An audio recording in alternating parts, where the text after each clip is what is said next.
ورو یو کوزده به وګورئ تاسې خوښ ابا کوزده چاته کې ماته کې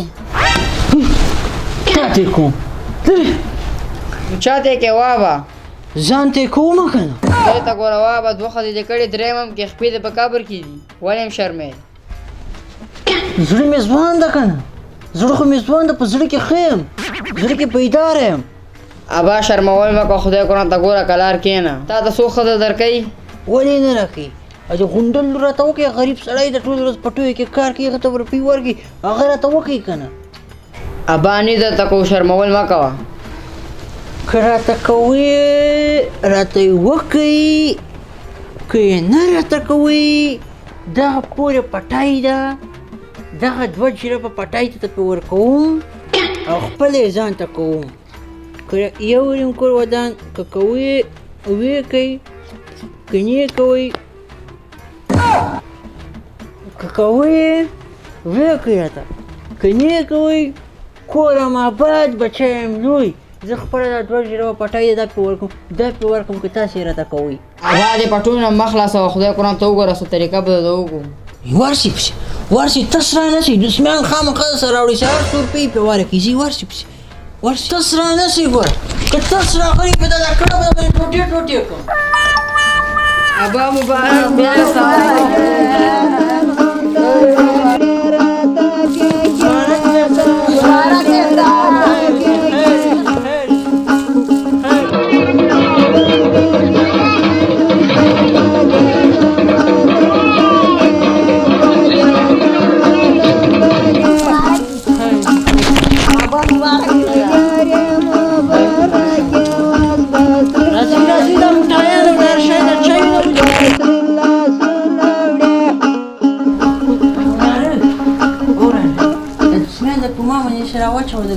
پیسه کې وابه ولې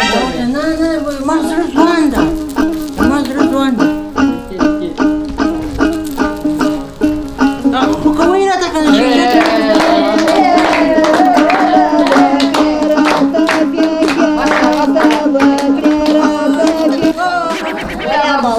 ټټکۍ کې مې لږ پرېښ راغی نه زړه کې ښه یم زړه کې بیداره یم زړه کې بیداره یم خیر چې پسه مې حلال کړی ده ښه کښېنه چای راوړی مټیان راوړی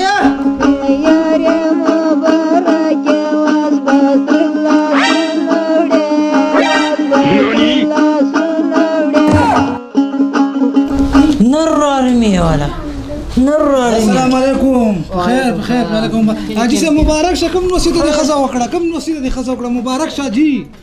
مټیان راوړو مسای سکو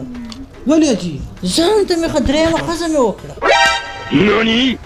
چیش دي تی کولی شي زلمی نصیحت دې په کار هغې ته چې هغې ته دې کړی وې د ګور په غاړه ولاړې او درېیمه مې وکړه تی کولی شي زه ولې وکړم کولی نه شي یو ما له ستوڼی غوړ ده غوړ دې په غوړ نه سوړي نو چې دې عمر نه دې نه شرمېږي زړه کې بیداره یم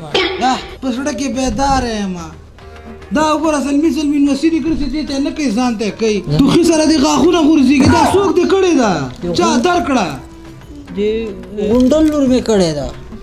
واغه خو 13 کلنه نجلۍ ده څنګه درکړه ته د ډیګري نه شرمېږي د ځوانې جنۍ زندګي دې را خرابه کړه افغانۍ مې واخیستې خدای دې دې دغه پلار هم کور رانکړي چې تا غوندې سپین ږیري ته یې ورکړې ده چې اول دا پلار راونیسم او چې په جوختو پې لغتې وکړم او بیا په تا باندې لغتې ته د سپینې ږیرې نه شرمېږي دا 13 کلنې نجلۍ ځواني دې خاورې پرې ایرې کړله دا چې مټیان دې په تا مبارکي ظالم رحم دې بیخي په زړه کې نشته دی دغه جنۍ زندګي دې تباه او برباد کړله د هغې په هغه پلار دې نالتې چې تا غوندې سړي ته درکوله دغه جنۍ زندګي م تباه او برباد کړه تاسو چې محکمه کې ښه دی